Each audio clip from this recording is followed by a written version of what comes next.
Hello everyone, I am Tubby Squirrel. Maybe a bit late to the party, but I want to go over these patch notes and record my first reactions before I watch anyone else's reactions to the patch notes, which I will definitely be doing right after I record. But I feel like there's a good value in me reacting to them because I feel like I'm closer in skill level to the average player. More so than, say, like Otstarva, who has great advice, but I feel sometimes he's a bit disconnected from the actual average skill level of a player. I've skimmed these a little bit at work on my brick. Looks like really good stuff, but I didn't, have the time to read them in depth. So I'm excited. So let's get into it. I've been trying to make these patch note videos shorter. Alright, so we get the little intro paragraph, but up first, the survivor disconnect bots. Now, when essentially this is what oh my god, come on. What is it doing? Oh. It is... There we go. A little bit of technical difficulties. Alright. But yeah, this opening paragraph just basically says what everyone already knows. When someone DCs early on, it's kind of a big pain in the butt for everyone else. Like, it's basically a done deal in most cases. Like, if you're a really cracked team, maybe you could bring it back with just 3 survivors. But most of the time, I would say more than 95% of the time, it's a done deal if someone DCs with 4 or 5 gens to go. But now, when someone DCs, a bot will take their place.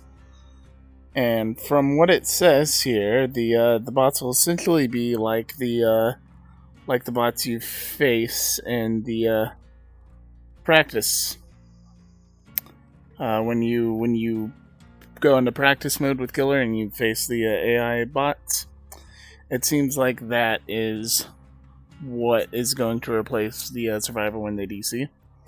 And from what it says here, it seems like they'll be able to save, they'll be able to work on gens, and they will be able to attempt to run the Killer. So that is fantastic. And in some cases, this will help the Killer too, right? Because sometimes you don't really know, like, you feel like, oh man, I probably would have won that game even if they hadn't DC'd, but now I don't know for sure. Like, I've felt that way, like, oh man, I did really good, but who knows what would happen if they didn't, DC? Would I have... But now, if someone decides to throw a tantrum and, throw their sucker in the dirt, they'll get an AI replacement. So this also means no more DCing to dodge Scourge Hooks, DCing to dodge Blood Warden. That will also not be a thing anymore. So overall, very good change, and you still will get the disconnect penalty, which is a good thing in my opinion. As a matter of fact, I dare say the DC penalty, for a while, I've been wanting it to be worse. Like, you should get, like, negative 1,000 or something. Like, it should actively take away blood points. Very simple feedback report for reporting. If you report someone and they get banned because of your report, you will now get a notification saying so. Let you know your reports do something. I feel sorry for all the interns that have to sit there and read hundreds of he tunneled reports. But, fantastic changes to the Onryo. And I'm going to go over these in a little bit more in depth than I have the other stuff. Projecting to a TV is now 3/4 of a stack of condemned to all survivors that aren't carrying a tape. So map-wide condemned projection. The time a TV is disabled after you project to it is reduced to 70 instead of 100 seconds, further reduced by add-ons. So you'll be able to teleport more frequently to the same TV again. Inversely, now the survivor side gets a few buffs with this too. When a survivor, the time that a TV is disabled after a survivor removes a tape is increased by 50%, up to 90 seconds where it was only a minute. So now there's more of an incentive to do the side objectives. And protection now is a 15-second cooldown. Obviously, since it's a map-wide, spreading of condemned, you don't want to be able to just it'll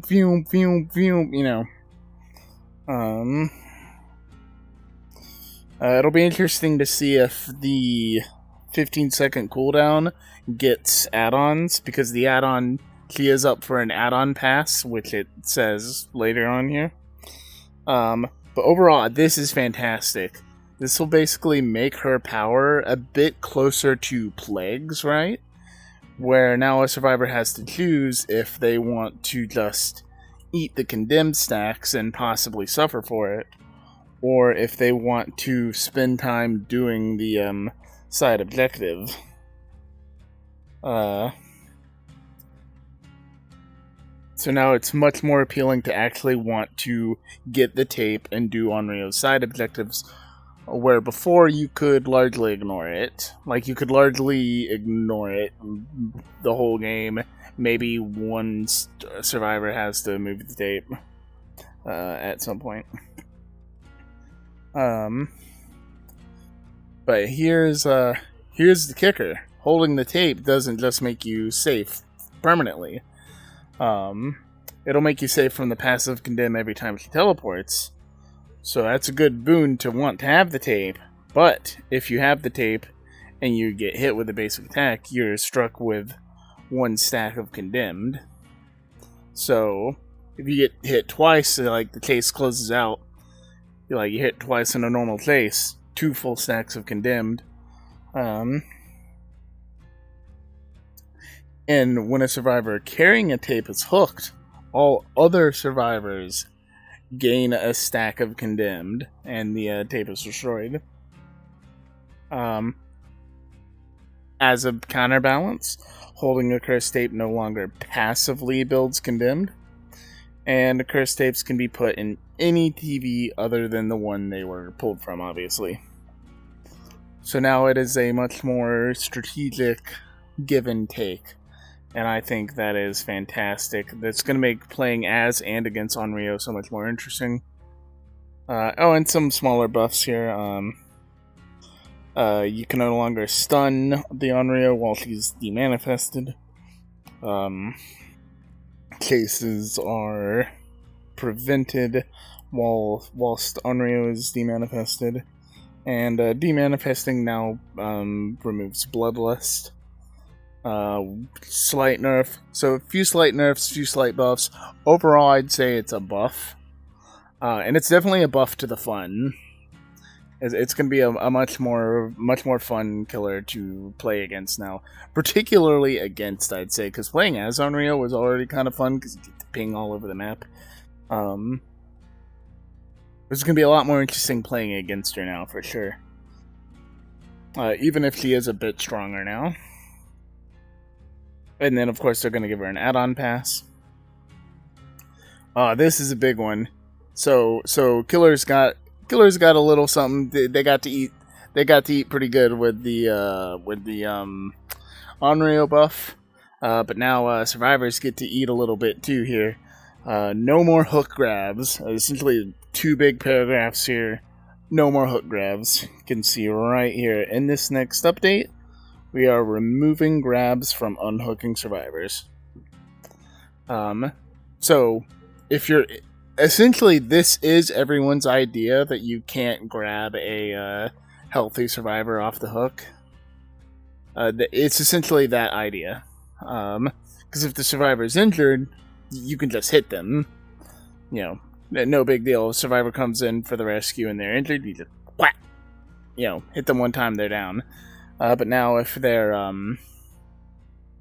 healthy, you still have time to hit them twice, but they'll always the unhook will go through if they don't panic.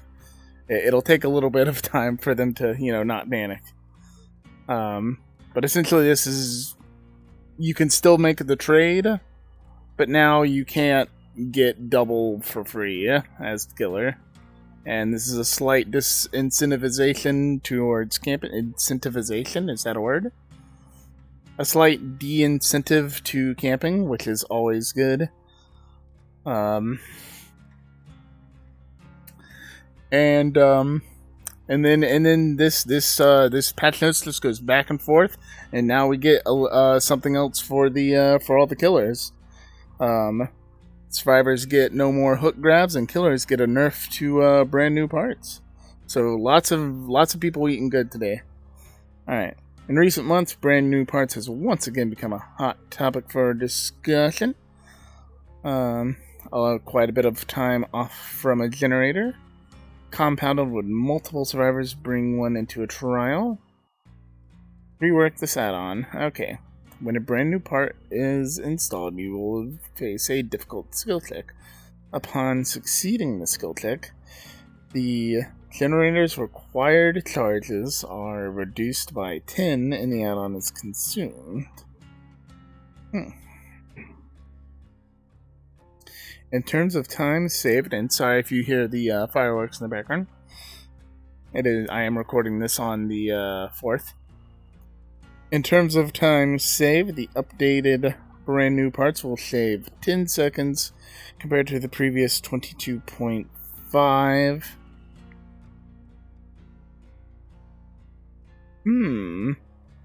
So this is a bit of an interesting thing. So in terms of raw time saved, it only saves about 10 seconds, but it's that it permanently lowers the number of charges needed to complete a generator. So typically a generator, in the current version of Dead by Daylight, a generator takes 90 seconds for one survivor to do start to finish, assuming you get no great skill checks. 90 charges. This will essentially turn that generator into an 80 charge generator, meaning that if you're you put this on there, right? You put the brand new part on the generator, and let's say you're at about 50% of the gen, and the killer pressures it real good, maybe hits it with pop, maybe hits it with jolt, and chases you away, and the generator goes all the way back down to 0. You've still done good with this, because you'll still only have to get it up to 80. So that is an interesting concept. And things like pop are less effective since pop is a percentage of the progress, and like pain res is a percentage. So pain res is 25%, which would normally be 22 charges, right? It would normally knock about that much off a generator. 22 and a half, I think. Now, since there's less total charges on the generator, pain res would only knock off 20 seconds from the generator. So that is interesting. And lots of perk changes. Let's take a look at these. I only kind of skimmed these because, my break was ending at work. Alright, so coup de grace, or coup de swoop, as that really cool guy calls them. Alright. To help it come into play more often. Okay, so 2 tokens whenever a generator is completed instead of 1. So basically, coup de grace makes your next lunge half again as long. But you only get 1 lunge per 1 extended lunge per generator. Now you'll get 2. It's still kind of niche. I'm not sure how much more play it'll see because of that. It definitely just got more consistent. So now you get 10 lunges per game instead of 5, so you don't have to be quite as greedy with those extended lunges. It'll definitely be a more consistent perk now. Though its use is niche, so extra consistency may not matter. Alright, chlorophobia. Claustrophobia, rather. When a generator is powered, all vault locations, yeah. So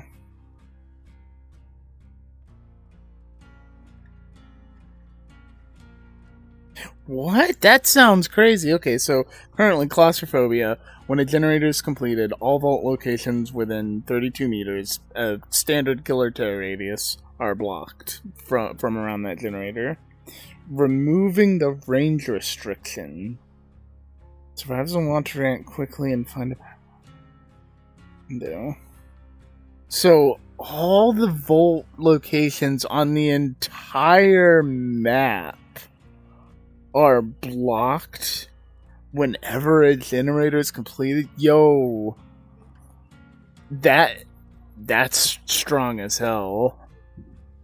That's strong as hell. That might be broken. I'll have to see other people's reaction to that.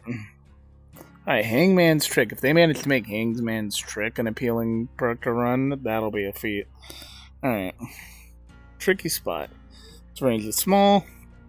Hooks are common. Entire map. Alright, Hangman. Ooh, it becomes a Scourge Hook. Cool. Oh, that's cool. That's cool. Okay, so I would have not seen this coming. Hangman's Trick will become Scourge Hook Hangman's Trick. This perk now reveals the auras of survivors within 8, 9, 10 meters of a Scourge Hook whenever a survivor is being carried. Okay, so that's... It's a little less niche now, believe it or not, I think. Higher range, yeah. Oh, let's grab this guy. Alright, so I did read over this one a little bit. Territorial Imperative. Essentially just got flat buffed. Increase the duration. So, Territorial Imperative is the perk that when a survivor goes into the basement while you're far away, you get a noise notification and you see their aura from really far away. It's potentially one of the worst perks in the game. Like it's a contender, like it's a top 2 contender for the worst killer perk in the game. Because there are a total of 2 killers that can, actually act on the information that Territorial Imperative gives you. So it's like, unless you're playing Nurse or Demo with a very specific basement-related build, Territorial Imperative is just like, hey, someone's in the basement, and you're like in the far corner of the map chasing at, Cow Tree or something. And it's like, oh, that's nice. But they've buffed it to make more killers be within the possible range of it being usable. Alright, so increase the duration of the aura reveal to 6 seconds, where before it was 3. Lowered the distance the killer must be from the basement to 24 instead of 32, so you can be a little bit closer and it shows you for a little bit longer. And they gave it a little bit higher of a cooldown. So it's still a very niche perk, but it is a flat buff, and more killers will be able to get there from 24 meters away than would have been able from 32 meters away. It's still going to be like maybe Wraith, maybe Blight could use this information. Maybe a really cracked Billy could use this information. More killers can actually use the information that the perk gives you and actually, act on what it's telling you. Alright, up next, Remember Me, which I believe is also getting a buff, yes. Remember Me, essentially every time you hurt the obsession, every time you hit the obsession, the perk gains a token, and each token makes the exit gates a little bit longer to open for everyone but the obsession. Alright. And essentially it was 4 seconds per token and it added a maximum of 16 extra seconds. Now it's 6 seconds a token, and it will add a maximum of 24 seconds to opening the gate. Even time of opening exit gates. I wonder if it affects the obsession now as well. That might have been a change before. Crowd control. I don't know if this has been buffed or nerfed. I haven't read this one yet. Alright, but a hex crowd control is usually it's a hex. Anytime a survivor fast vaults through a window, the window is blocked. So let's see what they did.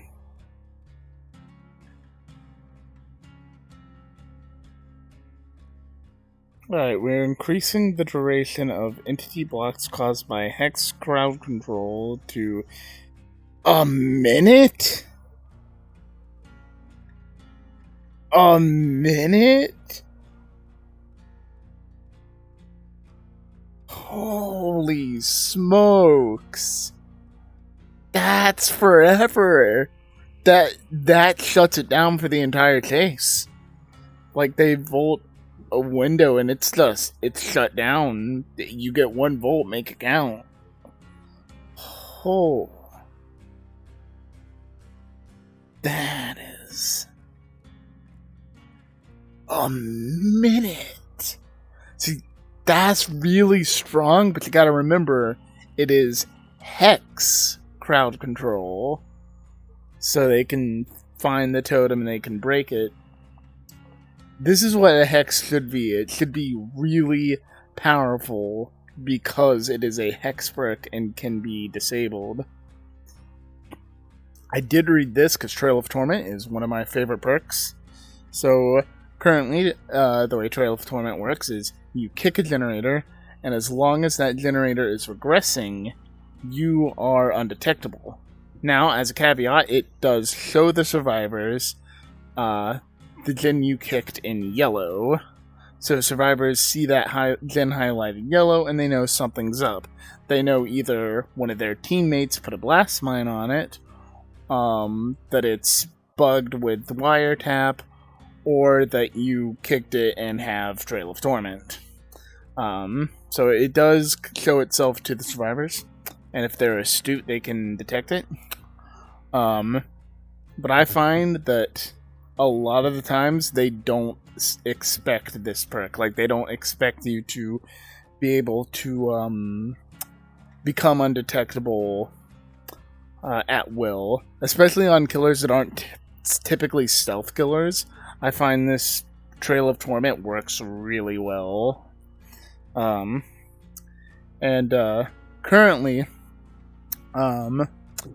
the undetectable status goes away if another survivor loses a health state, or if the generator you kicked stops regressing. Either it regresses to 0, or a survivor comes and starts working on it again. But now, it will only deactivate when the generator has stopped regressing. So a survivor has to come back to the gen and start working on it, or it has to regress to 0, and you can just run around undetectable and wreak havoc. That's going to be fun. I already really like Trail of Torment, and love to see one of my more favorite perks get buffed. Let's get a little change of scenery. Let's get the locker behind me.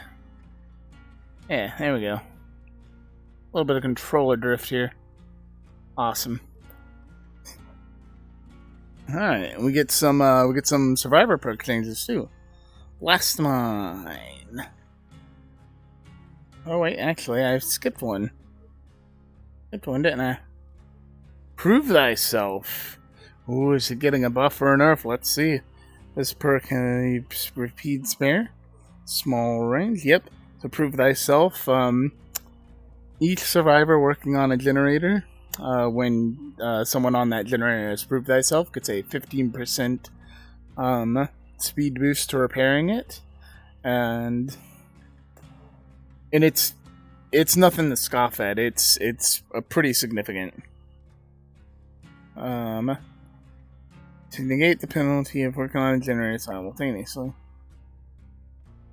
Though it is just as efficient to work on separate generators, there's still tremendous value being able to finish a specific generator very quickly. Yes, that is true when you're trying to rush, say, Center Gen or Hangman's Gen, or the main building gen on most maps, not Dead Dog. Stop doing Dead Dog Saloon's main building gen first. As a killer main, trust me, that gen is a pain in the ass to patrol, and I wipe sweat off my brow when it's done first, and I don't have to patrol it. Alright. To bring this perk in line with other options, we are reducing the repair speed. Ooh, it's a nerf. Oh, that's gonna hurt. Ooh, I am sorry, Survivor mains. And I feel your pain too, because when I play Survivor, I run this perk quite a lot. Reduced to 10% where it was 15%. And remove the blood point bonus for co-op repairs. Which is kind of lame because altruism is one of the harder categories to cap. Alright, so Blast Mine. Alright, so we've increased the duration of Blast Mine. Alright, so Blast Mine's one where you can put the mine on the generator after you've worked on it for so long. And if the killer kicks it, they get a big flash of light and they're stunned and blinded for a short time. So the time it lasts on the generator has been up to 2 minutes. That's pretty substantial. Not gonna lie. There's a good chance that it'll be good. Wiretapped. Similar to standardize how these sorts of perks worked.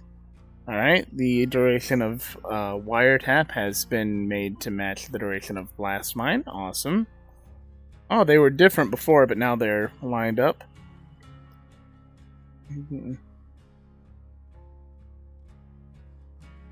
50% worth of a generator instead of 33. Alright. Saboteur. Alright, so Saboteur lets you break hooks with just your hand and don't have to use a toolbox. It also shows you which hooks, like it highlights hook auras when the killer picks someone up. And most recently, it will show you which of those hooks are scourge hooks. So let's see what changes they've made to Saboteur. Reduce the time it takes to sabotage the hook to 2.3 seconds, where it was 2.5. That may not seem like a lot, but just ask any spunky Survivor main how many times they've been less than half a second away from being able to sabotage a hook before they were grabbed or before they were hit off of it. Adjusted the cooldown to... Okay, so they made the cooldown shorter on the lower tiers of the perk. Not too shabby. So a very slight buff to Saboteur. Nothing too crazy.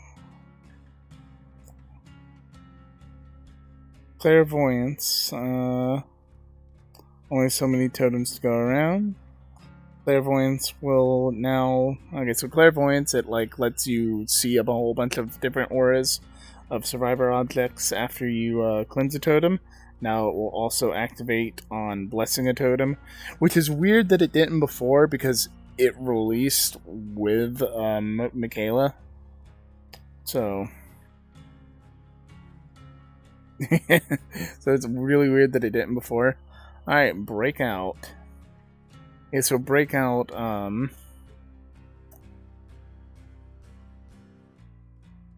yeah. So Breakout, you walk next to the killer and who's carrying a survivor. And the survivor on the killer's... The survivor on the killer's shoulder will wiggle faster. Not wiggle more aggressively like Boilover does, but like the wiggle bar will be yellow and go up faster. Alright. Breakout, so a slight buff to Breakout. It now increases the wiggle speed of the carried survivor by 25% instead of 20%. To make this more... Ooh, but you have to be a little bit closer to the killer to do it. It was 6 meters, but now you gotta be within 5 meters. So, Breakout, you gotta be a little closer to the killer, but the person on the shoulder gets a little bit more of a speed boost. I like this. This is actually... that's gonna lead to some fun, spicy plays. Buckle up a very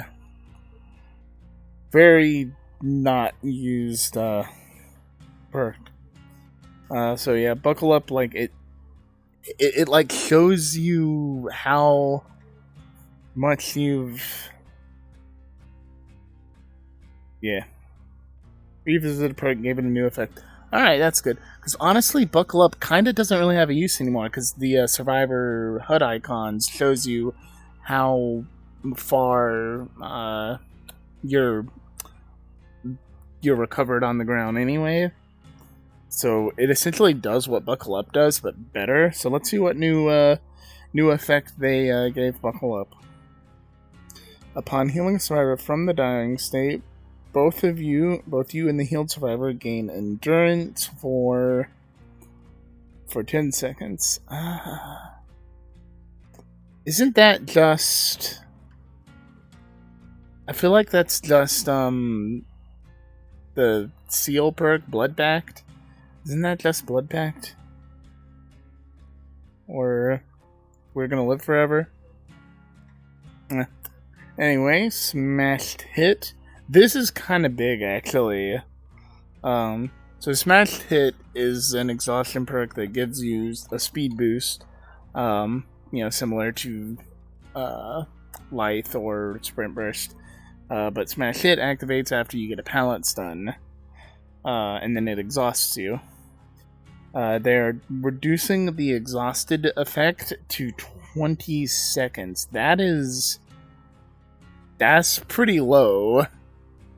I feel like if you're real clever, there's gonna be compilations of like multiple Smash Hit stuns in a single chase. Like Grasshopper, get on that.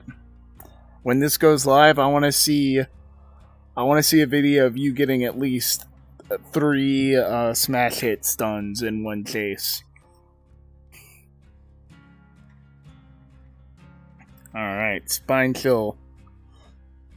Before the visual tearing radius was used, Spine Chill was often used for hard of hearing players.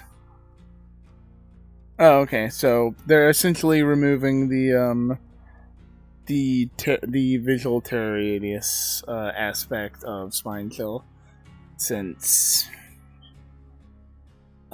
so a slight nerf. You used to be able to like really tell how close the killer was. Alright, so we got some killer tweaks. Let's take a look at this. Alright, Executioner. He has a mechanic that prevents him from camping cages, but currently it's only within 5 meters. So if you didn't know this, when you cage a survivor with the Executioner, if you happen to find that person's cage and stand within 5 meters of it, the cage, after a few seconds, will go back underground and pop up somewhere else on the map to prevent the executioner from simply camping the cage. But here's the thing, your power is more than 5 meters. So currently you could just stand 6 or 7 meters outside of the range of the cage, aim your power at the front of the cage, and you're still effectively camping it. So now, it's within 10 meters, which is fine, anti-cheese mechanic, and you really have no reason to just stand within 8 meters of a cage survivor in like 99% of cases when you're not camping. Alright, Spirit. Spirit add-on nerfs? Better not be Spirit add-on buffs. Alright, Mother-Daughter Ring. Movement speed. It is currently far stronger than we'd like. As in one of the strongest add-ons in the entire game? Maybe? It's far stronger than we'd like. Just every single person reading this probably goes, yeah, no shit. Mother-Daughter Ring is a strong add-on. In other words, the weather is really hot right now in Florida. Alright, we have reduced the movement speed bonus to 25%, down from 40. That is fantastic. Hopefully that will make the add-on less bullshit. Alright, Killer Instinct, 4 meters of the Spirit and Haunting. Fairly large range. This add-on is overperforming. Really?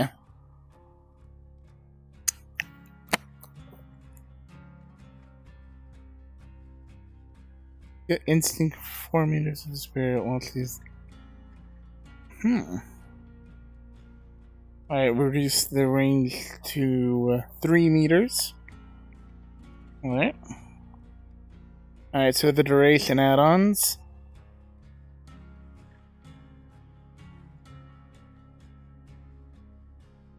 Oh, so they're acknowledging this.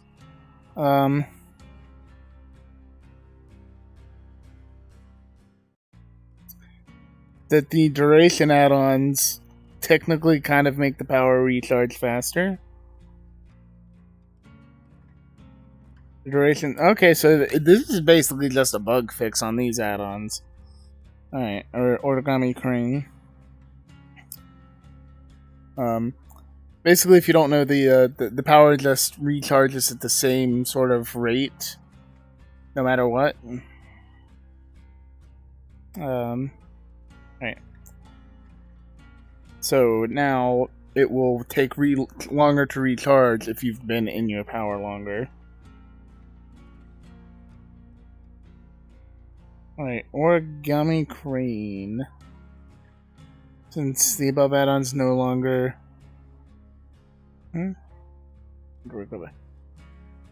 Alright, so they buffed Origami Crane to compensate for that. Which increases the recovery rate by 20 instead of 10. Rusty Flute. Light change. Recovery rate by 40 instead of 25. Alright. So overall, pretty good. 2 busted add-ons, getting a little bit of a nerf.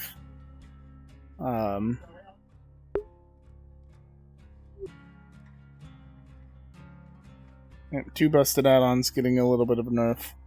So that is fantastic. Alright, the Hag. A few add-on. A little bit of add-on adjustments for the Hag. Alright, let's see here.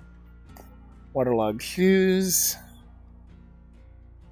Alright, which is not very good. Increase the movement speed boost to 7.5. So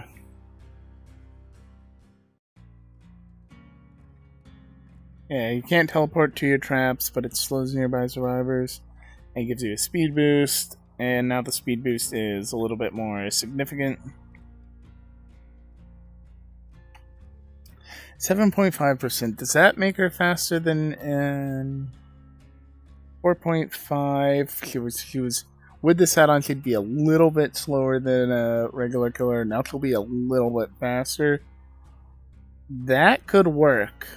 That could work. This might make Waterlog 2 more usable because now the hag will be slightly faster than a regular killer with it. We'll have to see. All right.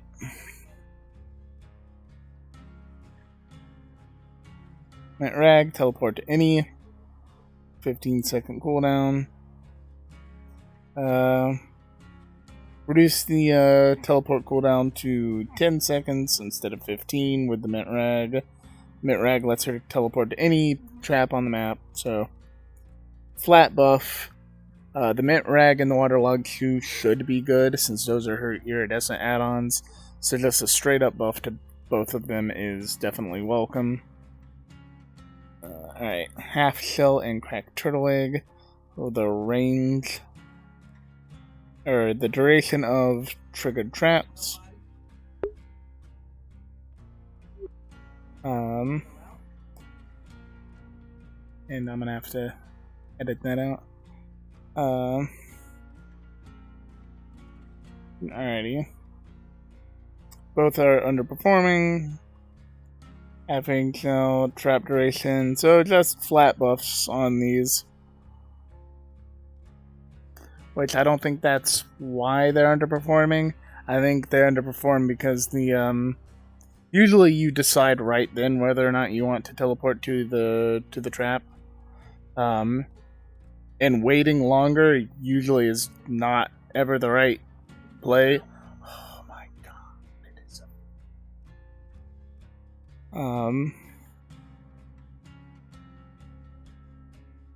Oh, I scrolled up. And essentially, people will always probably want to choose the range add-ons over that. Alright, Cold Wind Balance Update. For Fractured Head. Looks like they're bringing Fractured Cowhead Shed a little bit more towards Killer. And, oh, fuck. Go on.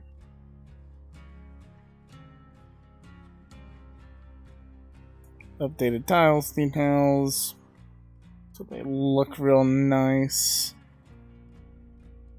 Yeah, just overall tweaks to Cold Wind Farm. Other people will probably give you better nuts and bolts of like the map layouts. Fractured Shed and Rancid Abattoir.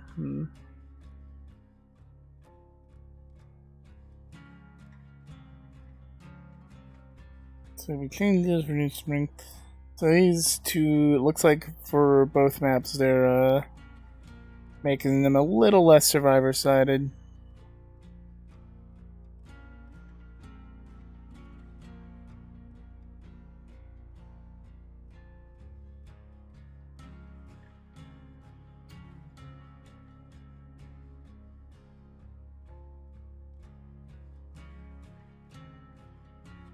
Oh, that's good.